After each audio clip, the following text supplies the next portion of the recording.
First of all, I have a series of apologies. I'm sorry that I'm not there in person at the moment. That was thanks to the thunderstorms last night, I think, over Berlin. I'm hoping to be with you tomorrow. So if we run out of time for questions, I'd be happy to chat tomorrow, again, weather permitting. Let me just reiterate who I am, just so you know. I think in this world of fake news and claims and counterclaims, it's always good to know who's talking to you, who's telling you stuff. Yes, I was a British government official, a civil servant, a civilian political military analyst. I did a couple of tours in the ISAF headquarters in Kabul. I worked at SIPRI for 4 years, again as their Afghan analyst. I also did some work for the British Foreign Office, again looking at Afghanistan. But I still consider myself a relative newcomer to study of Afghanistan. I'm one of these new guys that turned up after 9/11. And most of the work that I do now is in support of Afghan asylum seekers who have come to the UK and seeking asylum. And I provide analysis and interpretation of the situation in Afghanistan to allow lawyers, judges and courts to give a fair representation to the cases that are put before them. I'm fully independent, as you can see. This is my office now, in my home. I work from home. And just to be absolutely clear, I don't speak for anyone. I don't speak for a government, an NGO, or any academic institute. I'm just speaking, for good or bad, purely for myself. So I hope with that brief introduction, I'll dive into the presentation. So, does someone need to turn me around? All right, get me around so I can see the slides. And I think we need to go on to the first slide, the next slide, intention.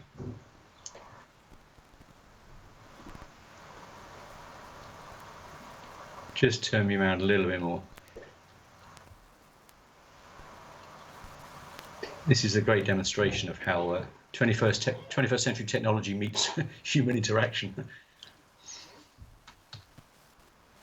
All right, I'm getting double thumbs from Esteban, so I'll crack on. So my intention, I was given a fairly sort of broad brief to give an overview of the situation in Afghanistan. So in true Ministry of Defence form, this is my intention. I'm going to give you a very quick historical overview.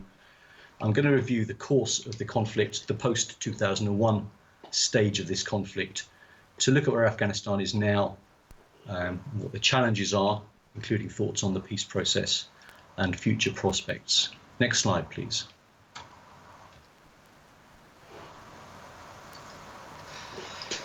So I think you'll all know this. The area that we now understand as Afghanistan has been an invasion route for a range of empires, from west to east and back, and north to south. Attila the Hun, Genghis Khan, Alexander the Great Game, this 3-century rivalry between the Russian and British empires. Next slide, please.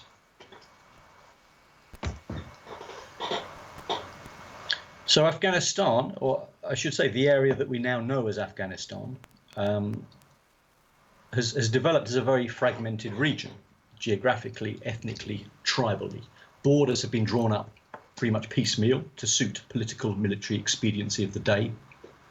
The border with Pakistan is known as the Durand Line back in the day, was drawn up by the British Empire as the most defensible mountain range that they could find to ward off encroaching Russian interests.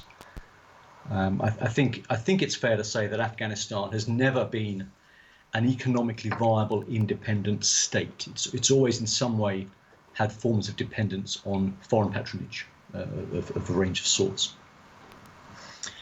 And most recently, we've seen this appalling 4 decades of conflict. It's killed and injured and displaced millions of civilians.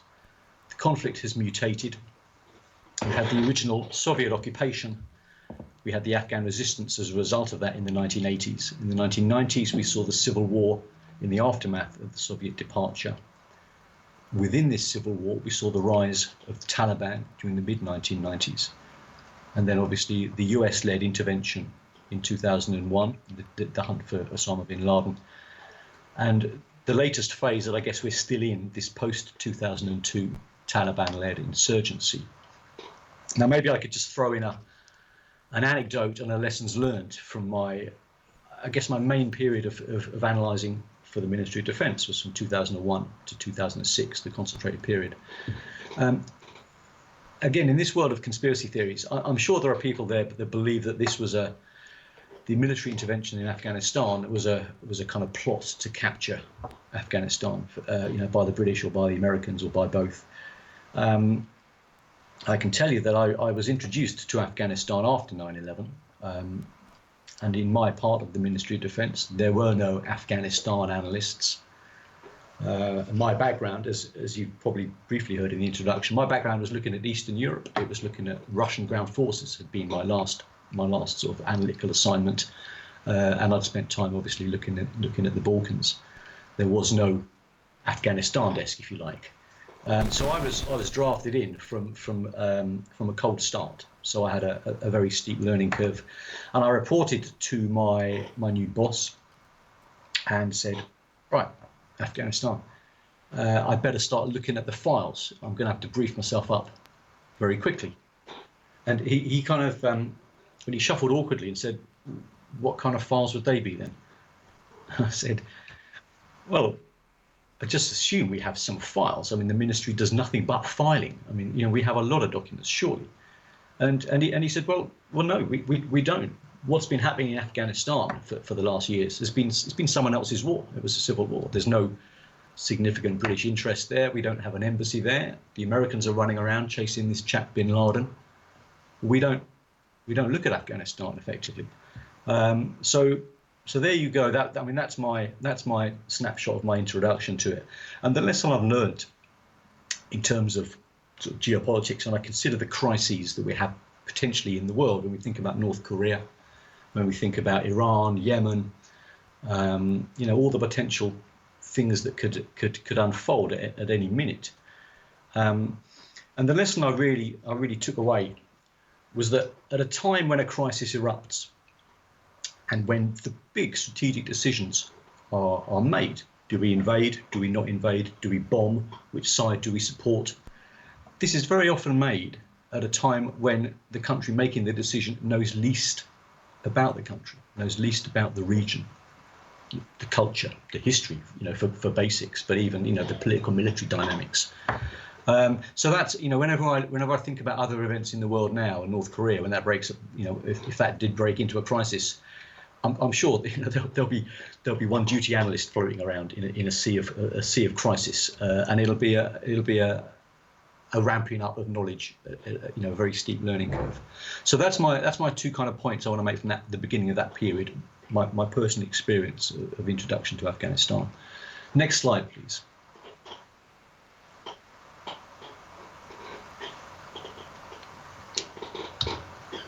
So I keep forgetting to put up my own slide there as well. Right.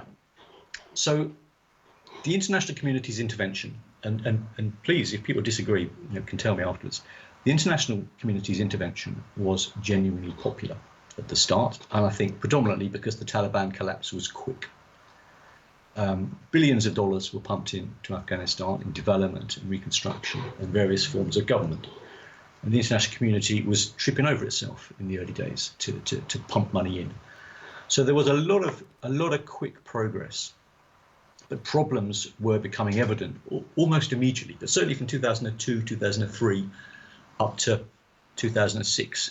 The cliche, the obvious progress was schooling. Children were able to go to school, girls were able to go to school, women were able to take up education. So that was the big breakthrough that everyone kind of points to. So this was all good. In hindsight, there was no plan for dealing with the Taliban after they had clearly collapsed. Now, this is almost a cliche in itself as well. I've heard a lot of analysts make a very viable point that perhaps the Taliban should have been brought into the Bonn conference, and maybe the problems that we have now wouldn't have taken place. It's definitely a serious analytical point. I don't know if that would have happened. It's impossible to tell. That's the problem with hindsight. And the other hindsight, again, from my ministry perspective at the time is that we didn't really see the Taliban returning until it was becoming too late. The British troops went down into Helmand, into the south, and found that there were a lot of Taliban groups already there, already operating in and around the villages. I'll throw in another quick anecdote. I'm not very good at anecdotes because normally when I'm giving talks at places like this, there are 100 people that have got a lot better anecdotes than me. So I try and steer clear. But here's a quick anecdote. I was in Kabul in 2003 or 2002, and I hooked up with some of the Foreign Office people in the British Embassy, and they were hosting a dinner for, let's just say, a very senior, I'm going to, because I don't want to say who it is, a very senior Afghan government official, who is still a very senior Afghan government official. And it was a great Foreign Office deal, a lot of good food, which you had to ignore because everyone's trying to talk serious sort of governance, politics, development and such like. And as the evening drew to a close, and I was just sitting in the back, just happy to be there and absorb this sort of historic sort of dialogue. And it was coming to a close, and I sort of plucked up my courage to fire in a question to this senior Afghan official. And I said, you've spoken about the challenges, the development, the reconstruction, the prospects, how we're going to develop governance, how we're going to use the funding that's coming in from the international community. But I notice you haven't mentioned the Taliban once. And he said the Taliban are gone. They're not coming back. And so it wasn't just the West that failed to pick up this issue and resolve it and deal with it. I think at some level this was within the Afghan people as well. I just throw that in as an anecdote. When we think about what might have been and how things could have been done better, the fact that the Taliban might return in numbers was missed, and that was a mistake. Next slide, please. So I've kind of arbitrarily assigned 2006 as this tipping point. I don't like that expression, but I think 06 is roughly where it started to slide in the wrong direction. The international forces started to expand after 2005. They were setting up these things, I don't know if you remember them now, but provincial reconstruction teams, PRTs. These were small civilian military sort of groups, 50 people, 100, 200, depending on where they were going, what they were doing. And they were out there to sort of help support Afghan local government, channel the aid money, help things along, and provide a bit of a reassuring kind of context of security and stability. A lot of effort going into those. They were spreading up into the north and to the west and to the east, and in the end had to spread down into the south as well to sort of spread the influence. And this is where things started to go wrong. The British turned up in Helmand. I think the British were quite keen on, the British government was quite keen on some way of addressing the narcotics, and Helmand was famous and notorious even then for the poppy growing. So I think there was kill two birds with one stone from the British government. So we encountered the Helmand insurgency. The Taliban were already there. The other problems, money was being spent very inefficiently. There was billions of dollars coming in. There's a lot of corruption, not just on the Afghan side. It was all being scooped off. People are taking their cut. And there was a very real sense that the international community was taking refuge in statistics.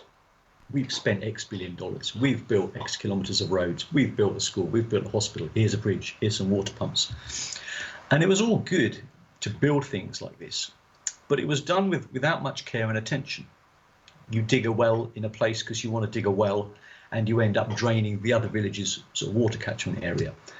You build a school, but if you don't have the longer term sort of support in place, if you don't have a generator to work the electricity for the lighting, and you don't have the fuel for the generator, and you don't have a mechanic to fix the generator, all those longer term things, then your school starts to fall apart after a year or two, and that's pretty much what happened. If you put up a hospital, if it's a very high-tech equipment, if there's no one to maintain it, it breaks, and then no one fixes it, and people cannibalize it or take it away, and a lot of it is wasted.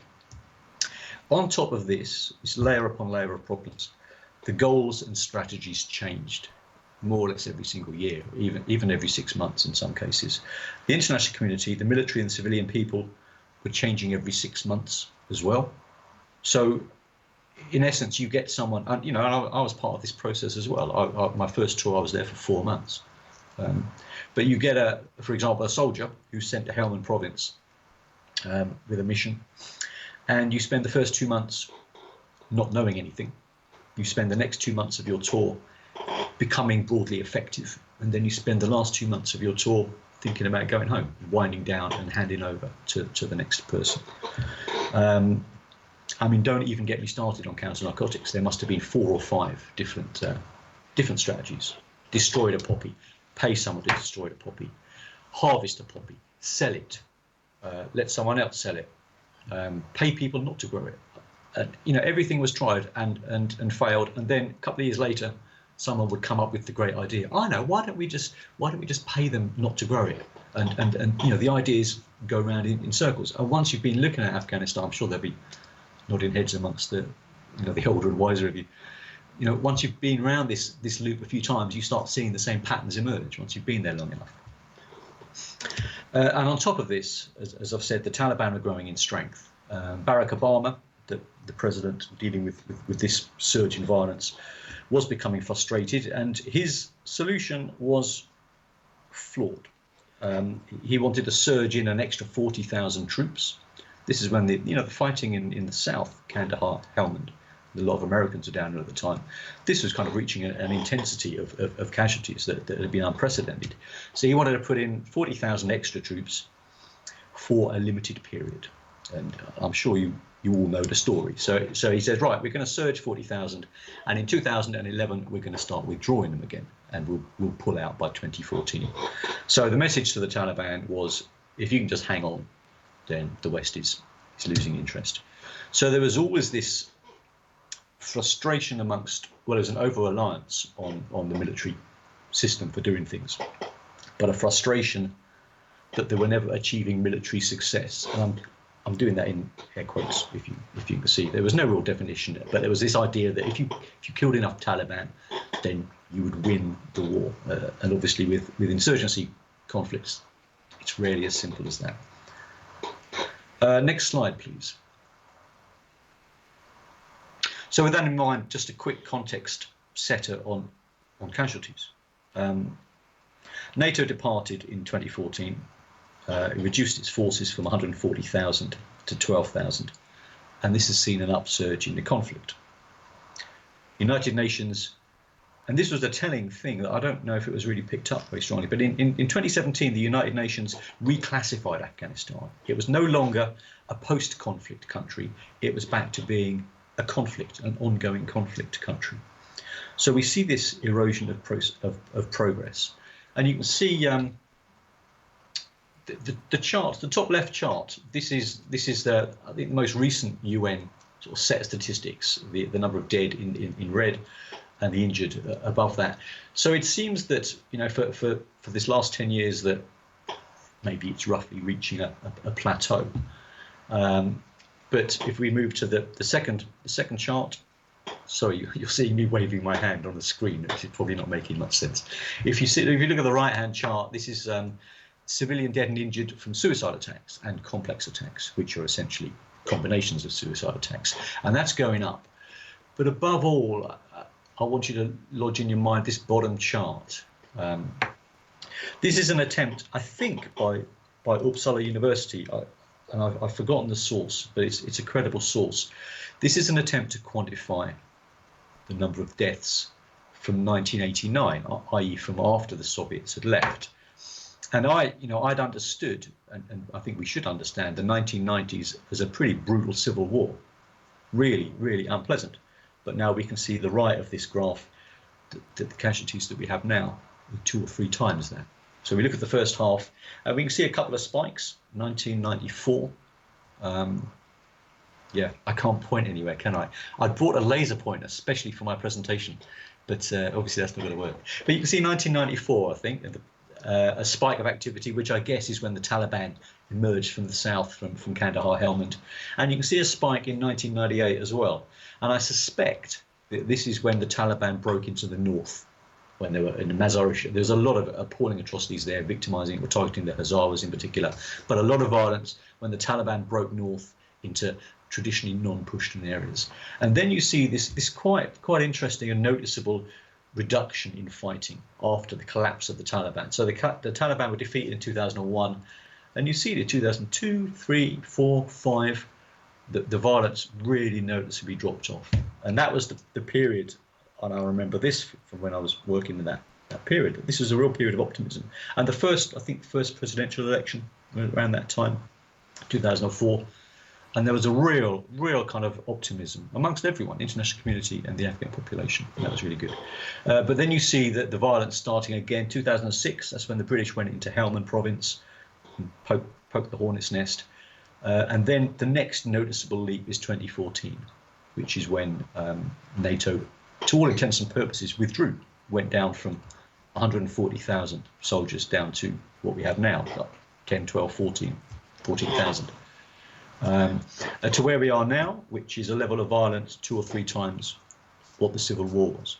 So if you're taking refuge in the top left, in the top left chart, there is a bit of a plateau. Please bear in mind that over the last 20 years, this is an appalling level of violence, which has not resolved itself. Let's note that. So we've seen this erosion of progress. The United Nations have noted 20% of the civilian casualties in Afghanistan are happening in Kabul province, but mainly the city of Kabul.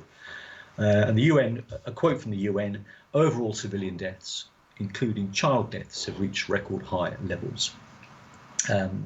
As I've suggested before, the Afghan army, the Afghan police, the ANSF are struggling to cope. They're suffering many more casualties than the international forces did. I think Ashraf Ghani at the Davos conference in January admitted to 45,000 Afghan security personnel killed. And then you add the number of wounded on top of that. And the other thing that doesn't leap out in the casualties, which I've become more aware of since I've been looking at Afghan asylum seekers, is the mental health issues. I mean, it seems like a third or a half of the population of Afghanistan have some form of mental health problem, and no resources, bare minimum of resources, hospitals and trained psychologists to deal with it. So that's the other kind of the hidden casualties, the people that have life-changing injuries and hidden injuries, the mental health issues. Next slide, please. I just want to look at the conflict from another direction. The control of districts. Who controls what in Afghanistan is a series of intense debate. What we have in essence is a stalemate. On the left side you have Taliban victory, on the right side you have government victory, and in this grey area in the middle you have what we have now, which is a stalemate. Neither side decisively able to force the issue. The Taliban still benefit from a safe haven in Pakistan.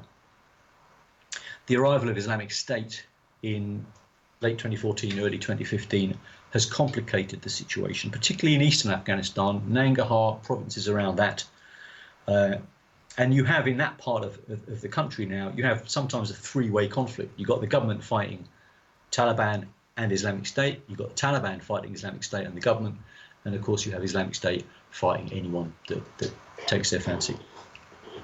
And many of these Islamic State fighters, and I'm sure someone will correct me, but I think many of them are former Taliban, and they've just rebadged themselves, attracted by the brand name, the promise of more resources. So it's a bit of a mix in the local areas. And now, if you just look at these two maps out, it's difficult to judge who controls what at any given time. The security situation is very fluid, and I will always caution about maps that tell you who controls what. Every map is different, and every map is open to flaws. The information, the data is difficult to access, and sometimes the people giving these information have a particular agenda. So you've always got to be cautious. And the point I'm making with this is that the American government has been saying something on the left, saying it's not quite as bad, and on the right, a lot of independent analysts say it's actually worse than that. And yeah, depending on who you ask, you'll get a different answer.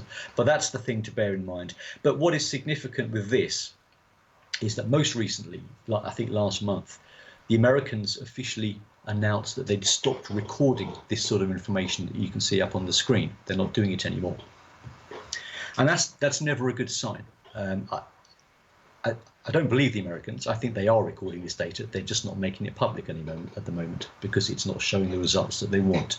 So I guarantee you, the day that the number of districts that the Taliban control goes down significantly, you will start seeing these charts again. So the fact that the Americans have now stopped looking at it, I take as a bad sign. Next slide, please. Yes. America appears done with the fighting. America appears very keen to leave. The messages from the Trump regime appear impatient and confused. In 2017, I think they reinforced the American presence. They added a couple of thousand, I think. That was the announcement. But in December last year, Donald Trump threatened to remove all the troops from Syria and all the troops from Afghanistan. I don't think that's, well, it's certainly not happened in Afghanistan, and I don't think it happened in Syria either. And then it was, I think within 24 hours, the statement was changed to it'll be half the American troops from Afghanistan. And suddenly nothing's happened. So we don't really know. I think for the first time, the American government has confused things. You don't really know what's going to happen next. Now, it's obviously not wrong to downsize and withdraw. This is the long-term goal for everyone, for the Americans, for the Afghans, for the Taliban, for the population. But you have to withdraw coherently and ideally with a long-term support strategy. Anything that looks like an erratic withdrawal, a precipitate withdrawal, would be very risky. And I think this is why, well, my sense is that the Taliban are quite emboldened by having a Donald Trump type character. He might suddenly pull the plug, any minute. There's been many days of talks in Qatar and elsewhere. It seems the Americans and the Taliban are discussing quite a narrow peace agreement. The Americans withdraw and the Taliban commit to rejecting terrorism. What is more concerning is that the Taliban do not recognize the Afghan government, the duly elected Afghan government, which they see as a puppet of the Americans. And neither does the discussion appear to consider the wishes of the Afghan population. It's difficult to understand what the Taliban want, and they themselves are not pardon the cliche, they're not a monolithic body. The extent to which the Taliban have changed or have not changed is not clear. I heard Felix Kuhn, who's lived and sort of been alongside the Taliban in many circumstances. I saw him talk earlier this year, and he doesn't think that the Taliban have changed that much, and he says it's more likely that the international community has changed. I've heard Antonio Giustozzi suggest that the Taliban, whatever they're doing, they're going to be keen to protect their power base and protect their interests, including financial interests. There were two really good papers out, the Afghanistan Analyst Network paper and the USIP papers, both kind of overlapping, but both looking at how the Taliban are doing things in provinces and districts that they control. And the message seems to be, again, it's patchwork information. There's no. It's not easy to get an understanding of what the Taliban are doing and how they're doing it. But the key messages seems to be they're restrictive. They've banned TV, they ban radio, they ban smartphones, they ban music.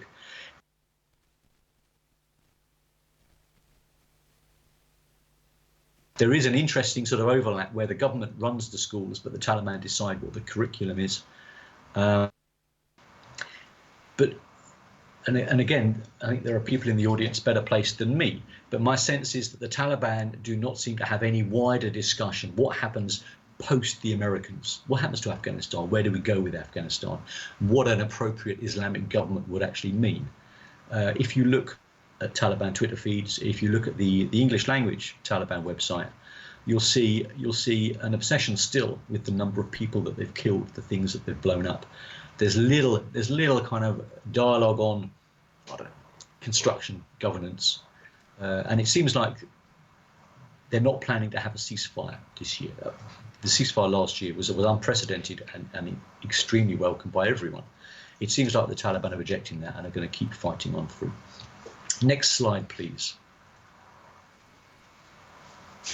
I've just got a couple of slides left, guys, so just bear with me. Just the wider context has to be discussed. The neighbours and the near neighbours clearly see opportunities for political, military and economic gain in Afghanistan. And there are obviously legitimate interests that the neighbouring countries have. Trade, refugees, particularly affecting Pakistan and Iran. There's $1 trillion of mineral wealth in the ground. It seems like the Chinese are the only ones that are exploiting this efficiently. But not all intentions are benign. India and Pakistan both see Afghanistan as an area for cultivating influence at the expense of the other. Pakistan's relationship with the Taliban remains complicated. And maybe that's hedging the issue. So I'll state it more bluntly. I believe Pakistan will continue to covertly back the Taliban and to at least retain links and influence with the Taliban as a means of shaping Afghanistan in a way that works best for Pakistan, particularly their fear of Indian expansionism behind, to the west of Pakistan. The sort of strategic depth kind of concerns. I'll give you another brief anecdote. I spoke 10 years ago, it has to be at least, a very senior United Nations diplomat. And I think it was on the eve of a Richard Holbrooke visit to Pakistan. So that dates it, obviously. And the diplomat said to me, we were talking about Pakistan and the Taliban, and he said, well, whenever the Americans turn up in Pakistan for an official visit, the Pakistanis, they always manage to arrest a Taliban leader just a couple of days before, and then nothing more is heard of it, sort of thing. So I'm cynical, but I think I'm cynical for some justifiable reasons. The next slide, please. This should be pretty much to wrap it up. The Afghan population and the Afghan government are not part of the dialogue between the Taliban and the Americans, but they need to be for long-term reconciliation. There are real practical issues regarding the Taliban's future political and military status if there was some form of wider peace deal. One example that I'm particularly interested in is how would they integrate their forces and their fighters? How would they disarm, demobilize and reintegrate? There's a good report out from January. I think it's another UCIT paper, which looked at the example of HIG, Hizb Islami Gulbuddin. Hekmatyar has reconciled, and there was an issue that all his fighters are now to be integrated into the Afghan army, and the commanders to be given their appropriate rank, status and salary. The Afghan army seems to be a bit resistant and reluctant to this, and you drop a load of thousands of ragtag sort of guerrilla terrorist fighters into what is looking now like a modern army. It's going to set the army back. So perhaps these fighters aren't integrated into the core army. Maybe they're pushed out into the Afghan local police, the local militia sort of concept, which is risky because you put them into their old habits. They're in the local area, and they may drift and sign up with warlords and such like. So reintegrating the Taliban at a point when the Afghan army, if peace has broken out, is going to be looking to downsize. The Afghan government cannot afford the army the size that it has.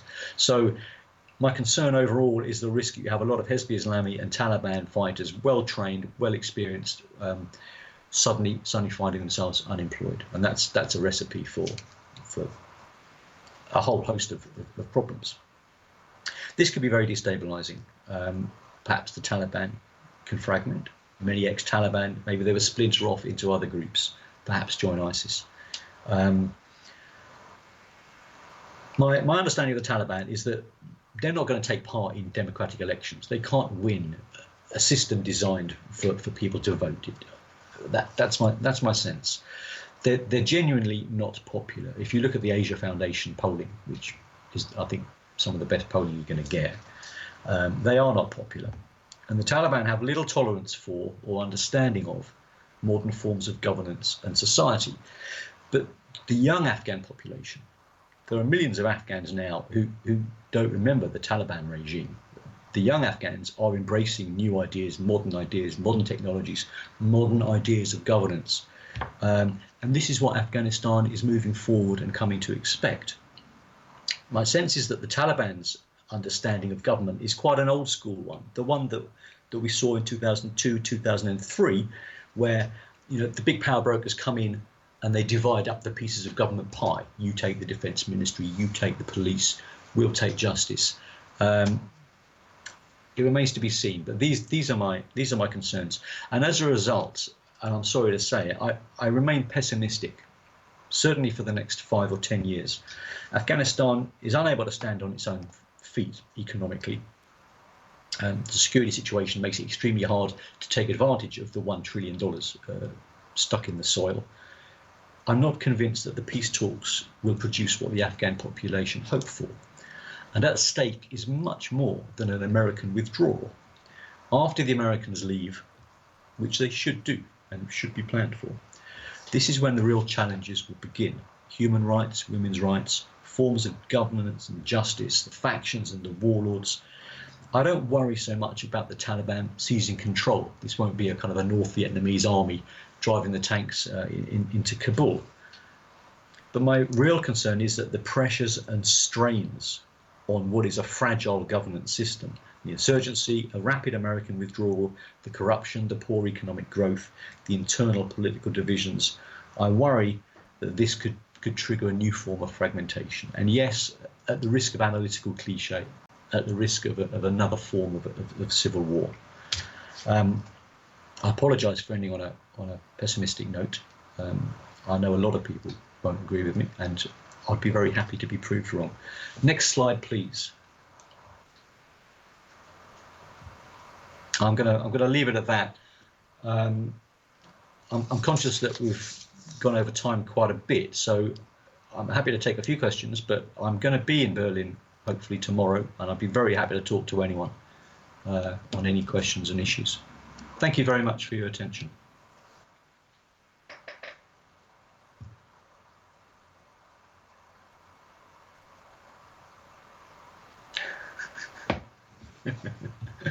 I think that was one moment. Hello.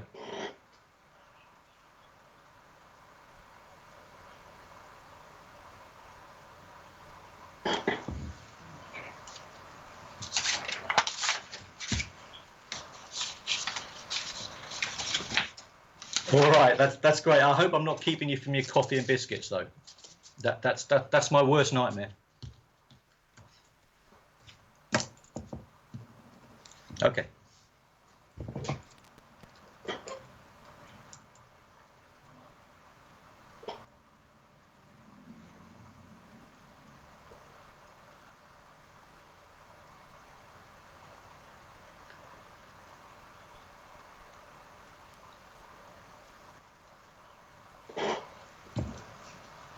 Desperate for the coffee and biscuits, eh?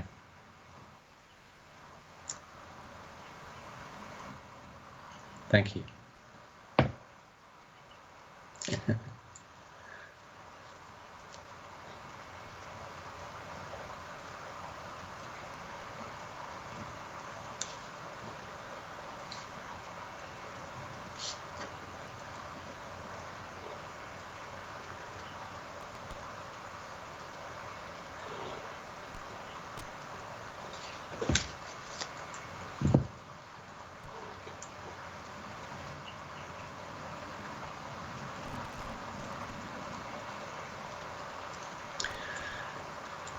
Shall I do that one now?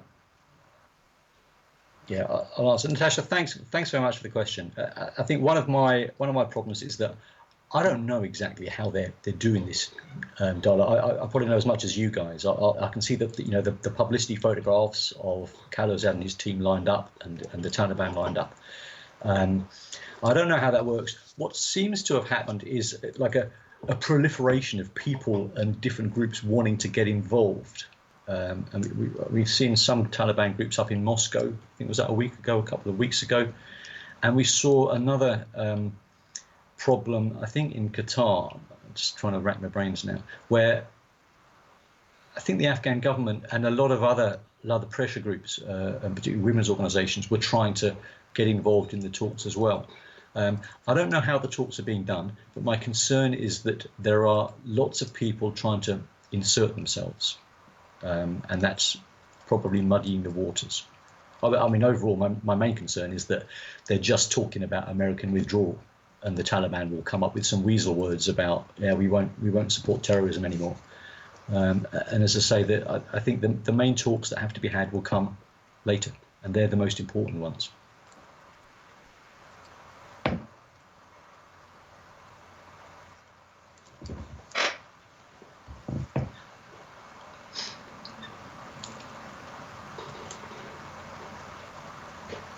Hello.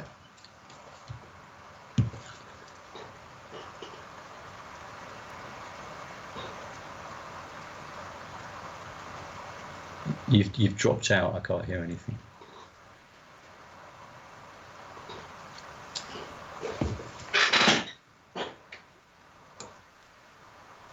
I can't hear anything. Oh, you're back on. Yeah, good.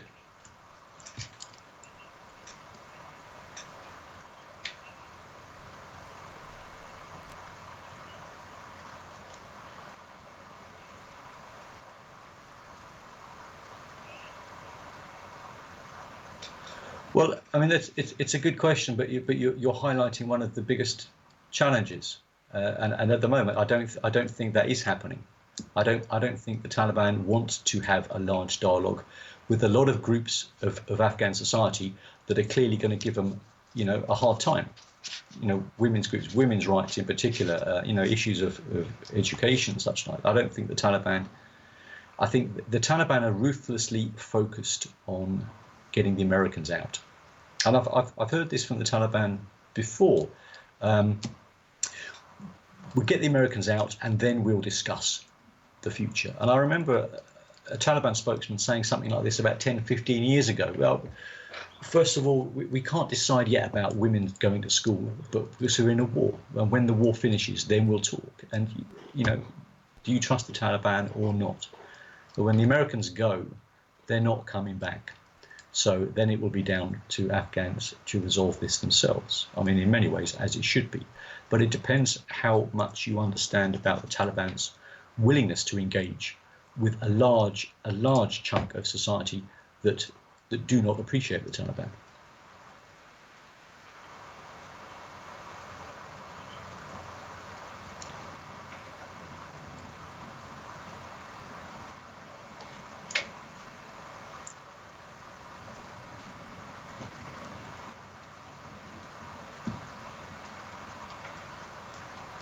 So just repeat that last bit. US-Pac relations.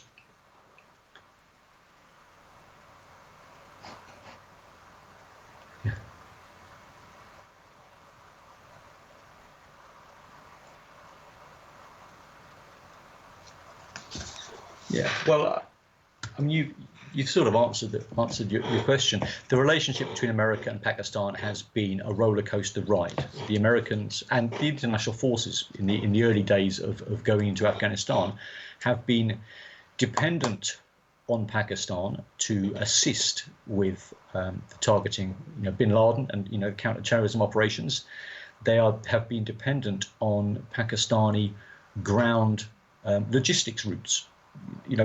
A large proportion of the food, the fuel, the supplies, the ammunition, the weapons, the equipment comes in on land routes from Pakistan.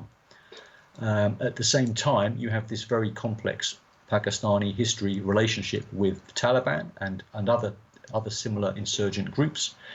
And I mean, I guess again, after 20 years of this conflict, you can't avoid the cliches. The idea that Pakistan is playing this double game.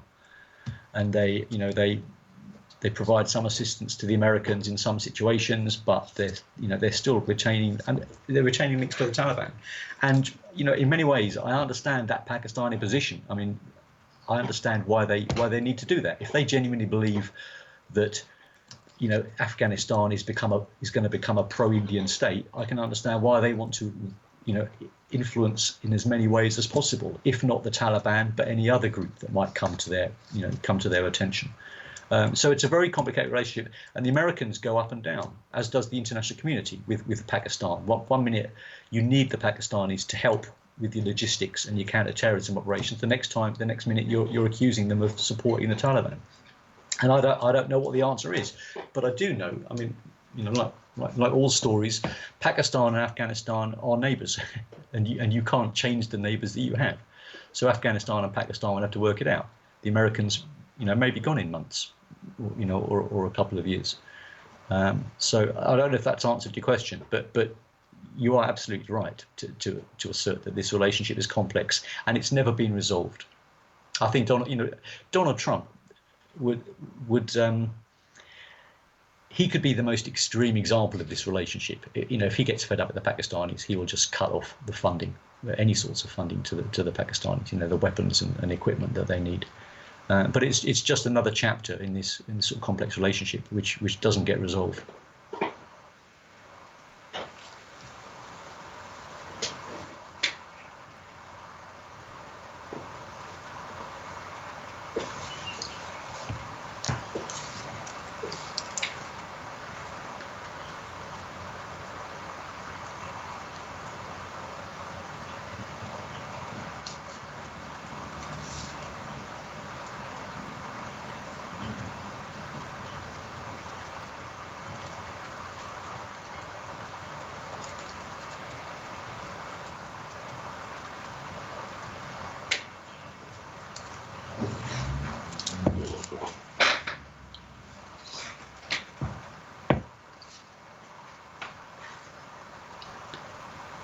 Thank you for the question, and it's a really good one. Again, the NGOs, the international community, has played an important role. There's a lot of brave people and a lot of millions of dollars being put in a whole range of kind of NGO sort of capacities, and I think it's inevitable in this sort of environment that mistakes are going to be made and money's going to be sort of misapplied and such like, but a lot of them are valued and appreciated.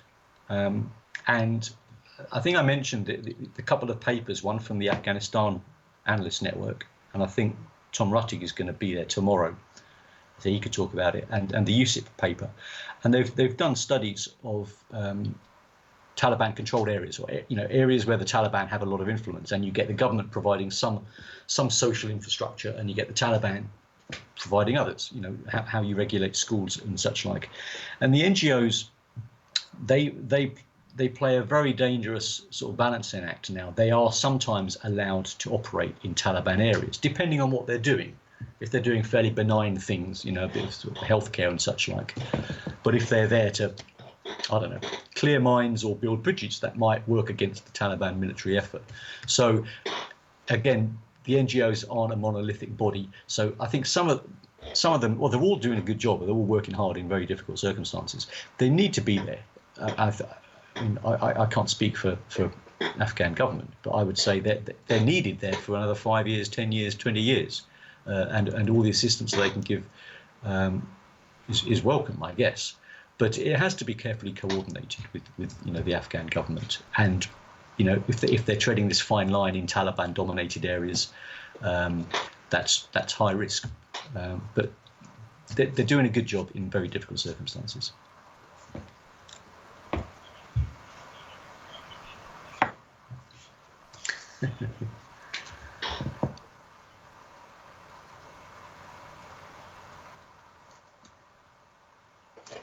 Thanks so much, guys. I look forward to meeting you tomorrow.